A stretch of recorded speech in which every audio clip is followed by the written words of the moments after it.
Just the Stats, Reggie Johnson, Eugene Morton coming to you from the lovely city of Atlanta, Georgia, and also on a nice new year. First episode of the new year. I see that Mr. Morton there is in his mood lighting. Is that I your am. 2024 lighting right there? I mean, you should just use I that am. all year, man. I just Set the use standard, this, man. get a little Lionel Richie playing, little Yeah, smooth man. Talk music, with a a little little bit old lower of a R&B. voice. Get your Bring little it Barry back. White on. You know Little what I Barry mean? White. It'll be. There we go. We're doing tier two of our Mount Rushmore episode here, and I'm pretty excited about it. I'm pretty excited. Let's pop it up here. All right. Now, for this episode, let's go ahead and go full screen for this for the people. Yep. Must have at least one NBA title. Discovered them by researching YouTube, Google, or documentary. You don't have to discover them by there, but you could have. Yep. Can include a fifth off to the side of the mountain player. Is that something that we're doing on all these tiers? The Yes. fifth off to the side mountain player? Yeah. Is that just because 4 is just not enough? It's just I didn't feel like it was enough. I just had to get somebody else in there, and it's like, yeah. Especially when we get to who, the NBA, who we would want to win an NBA championship. There's so many people down the fifth side of the mountain I would have loved to add to that list. Well, what's interesting about this list, I would say, versus the others is the fact that you don't necessarily have to watch them. Because a lot of these people, I will admit, I did not watch actually growing up because that's before I was born. But at the same time, I do like the fact that they could be recognized here in some fashion. So let's look. We got our boy Larry Legend over here, Larry Bird, Magic Johnson, and then Eugene. This is your list right here. This is your list. Mount Rushmore tier 2 list. Magic Johnson, you got Kareem there, Bill Russell, and Julius Erving, man. Did I tell you my Julius Erving story, man? I met Julius Erving at a let's come back on screen for this. At an event for it was, I think it was for the mayor. He was there. And a lot of times, this was like 10 years ago, about 10, 15 years ago. No, probably about 10 years ago now, roughly. And I had to step to him, man. It's like there's Julius Erving standing right there in all his glory. And I had to go up there and talk to the man, And very gracious guy. Still looks like he could dunk on you. At least he did then. You know what I mean? He still looked like he could still dunk on you. But excellent player. And for the teaser for the rest of this episode, that's the only player I think that is different on my list than your list, because this list is just looking at it is pretty solid. Let's go back to full screen for the people here. Right. This is pretty solid here. So I'm not going to get into the general list of why you selected all these guys. I guess maybe you can go like one by one when the stats come up, and we can kind of like break down per stat why you chose them. So let's get into Larry Legend here real quick, and let's go over those stats for Larry Legend. 897 on the games played, 24.3 on the points average, 10 on the rebounds, average a double-double. Isn't that incredible, right? 24 and 10. Assist 6.3, 49.6, almost 50% on the field goal percentage, pretty nice. 37.6 on the field three percentage. Free throw percentage 88.6. Efficiency rating 23.5, and win shares 145.8. Let's go down those awards real quick. Hall of Fame, of course. I think all these players are.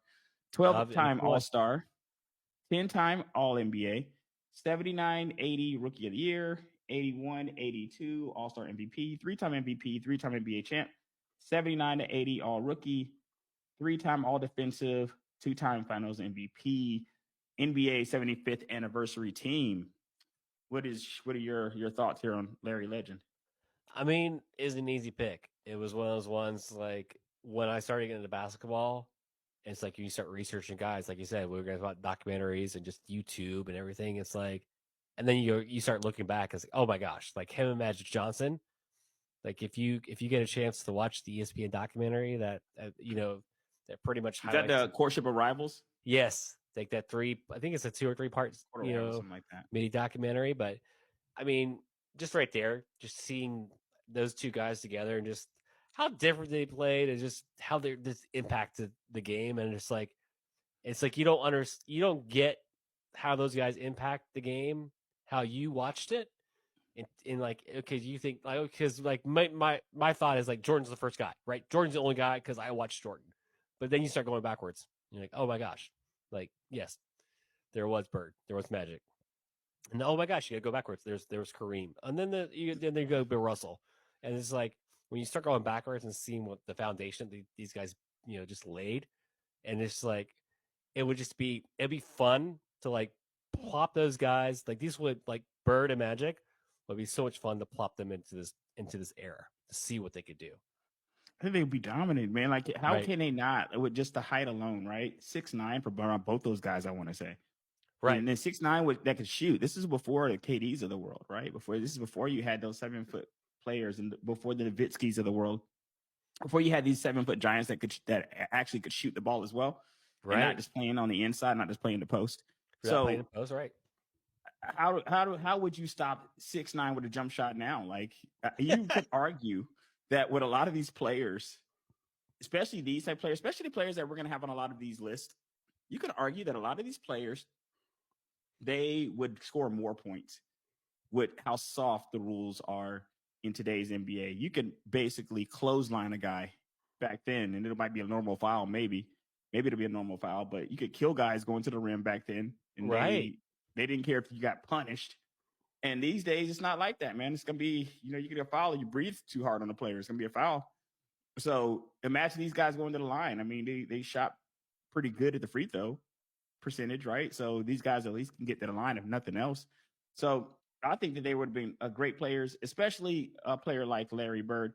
There's not really much that I can add. I don't really know if there'll be much I can add to any of these. This can be pretty much just the Eugene Morton show at this point. There's not going to be much I can add to any of these players because it's, for one, I feel like their resumes, a lot of these guys speak for themselves. Right. So it's not a situation where you have to try to convince somebody how good these players actually were when they were playing. Now, did you have a Larry Bird jersey back in the day, or what's? No, I never had one. Like I said, it's like Boston. I didn't know if all the white guys just had Larry Bird jerseys. Like, it was that you can get. It was, it's I tried not to do that. I try not to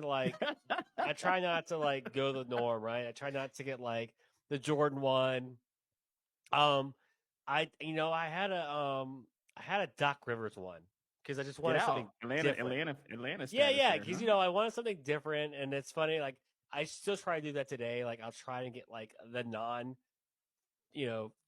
famous guy. Like I don't, and I lie about that because I do have a Trae Young shirt.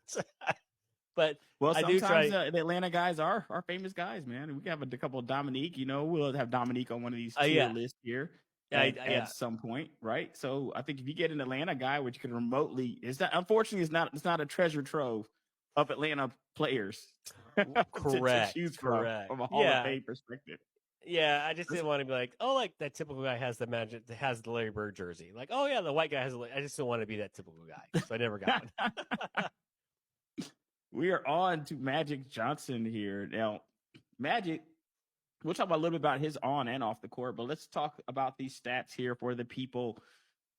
906 games played there, 19.5 points, 7.2 on the rebound, 11 on the average. So him and Larry are kind of switching there in the sense of like 10 rebounds average for Larry and 11 assist average for Magic, but still both averaging a double-double.